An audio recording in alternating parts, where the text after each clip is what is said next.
So ladies and gentlemen, as you see the stage is being set, up next we have a very, very important chat coming up between Alia and Sushant. Sushant's just getting ready to take the chat forward, and while the photographers do their bit.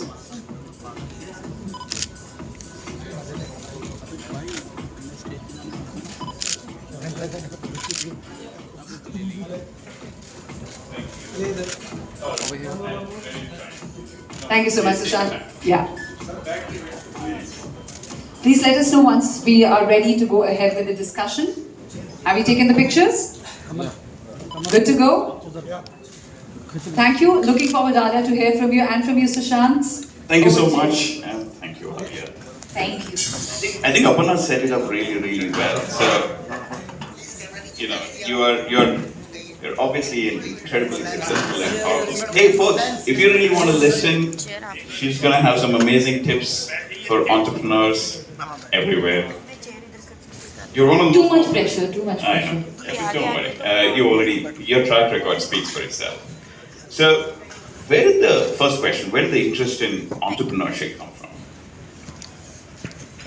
So actually, I'll start off by saying hello to my lovely, lovely members of the media from Delhi वालों.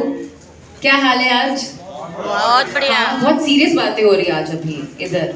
बहुत important बात हो रही है और actually I want to start off by saying I'm sure, I think 60% of the people in the room are confused as to why I'm here as an entrepreneur. सोच रहे होंगे कि आलिया तो brand endorse करती है, entrepreneur कहाँ से आया है? Maximum invest किया होगा. Question mark तो है ना? Yes. है ना? देखा? I'm so connected to them, so I know exactly how they're thinking. But to be very honest, even I sometimes think to myself, oh, okay, you're actually an entrepreneur. So let's go back as to where this started and where this came from. Yes.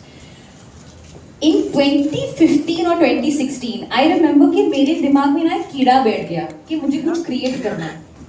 Okay, it's as simple. It was the rise of all these apps, and I'm speaking in the most simple language because I'm an audience, I'm a consumer. So there was lots of apps coming out. So every time I was coming up with an idea, I also want to create an app. Little did I know that you need a lot of money, a clear idea, and somebody to back that idea. So then I remember, okay, fine. I would call up my team and say, oh no, I have this idea, why don't we create something like this, why don't we do this, something, and they would just humor me and hear me out, and I don't think I'm ever going to stop ideating about, what I would like to create.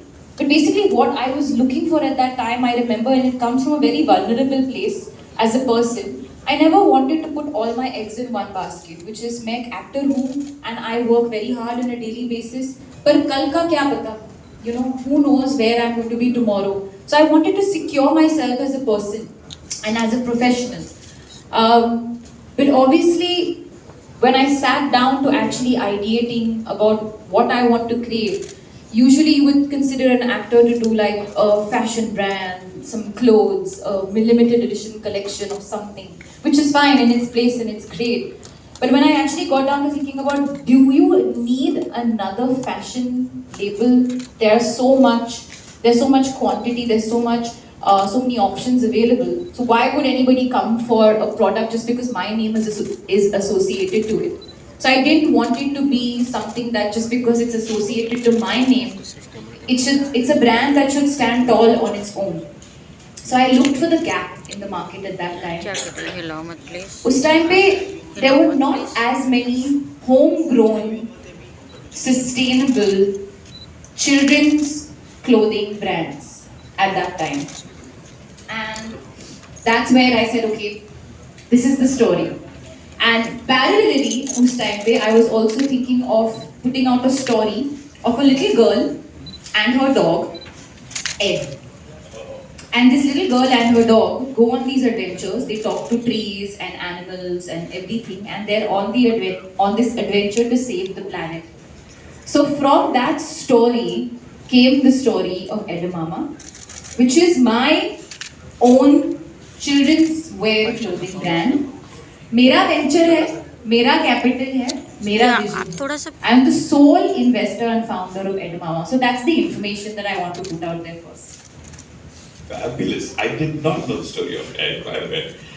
So, would it be fair to say, Alia, that we were talking about it earlier that you start with an idea, and then you keep peeling the layers, and you realize that you want to make some changes, and what you ultimately end up launching or bringing to life can sometimes be a little different. At least it was in my case. When we started it's funny you mentioned there are enough clothing brands because we're trying to sell T-shirts way back then. One more clothing brand. But what we started with on paper and what we ultimately launched were actually, I want to say, radically different, but they were fairly different. So did Edamama also go through a phase of you started with a version of it and then you kept iterating, and what we see today is actually different from where you started? So the idea was always to create a sustainable children's clothing brand, right? So in terms of its sourcing, in terms of its material, in terms of the method used यार from the sir stage क्या of कर रहे हैं आप? हम लोग manufacturing, पीछे गए. But आप बैठिए नीचे बैठिए. ये कोई बात होती है? I सारी फोटो launched, खराब कर रहे हैं. I mean, it's like, break a leg situation. We launched right in the heart of the pandemic in 2020. So that was the first thing that I had to change my path. Ajay sir was talking about how you need to move with the time, be able to hybrid the moment and learn from what's coming at you as opposed to what you need to give back. I launched a spring summer collection in autumn winter because I was sitting on inventory for 6 months, but there was no option but to go ahead with it because that would be a major loss. Luckily, we decided to launch online. Talking about technology, if it was not for that, I didn't know at that time when we were going to go to a store.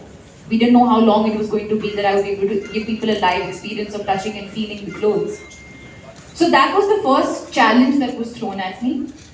Of course, initially Edamama started off just children, but then there was a time, I remember back in 2022, I was expecting a child, and I looked at my wardrobe and there were no clothes for me that I wanted to wear, and I was very nervous about how my style was going to evolve over the next couple of months. So then I started making little changes to my wardrobe, and then comes the maternity collection of Edamama. I didn't expect that as well. That was not something that I planned.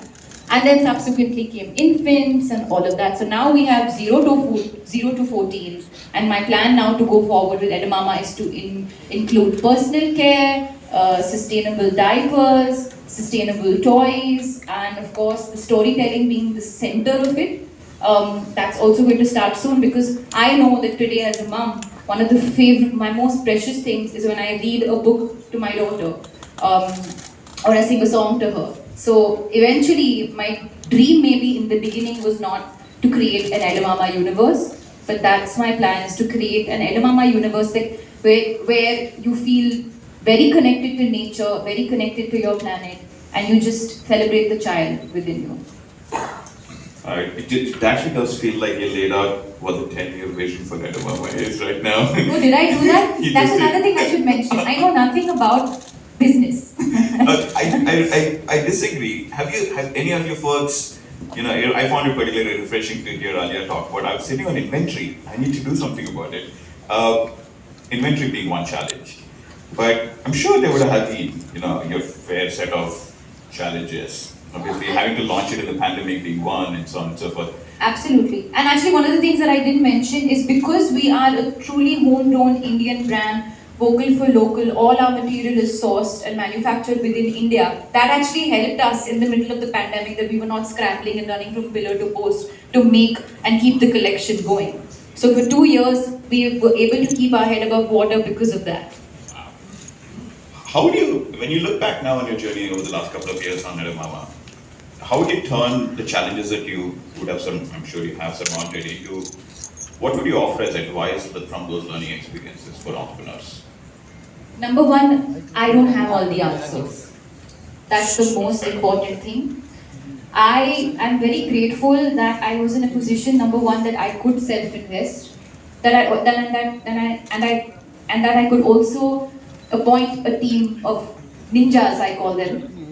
A cute, small, sweet team because we're a bootstrap company, but the team really led me through all these challenging times and all the question marks. I know story, I know marketing, I know I like this visual, I don't like that visual. I know, okay, I initially did not want to do denims because I said, it's not really favorable to the planet and environment. So we had to then look at the way the collection did. We were getting feedback, can you do denims, can you do jeans? So we had to look for another alternative. So we did green denims where, when you wash them, they do not leave an excess residue, etc., etc. So this is all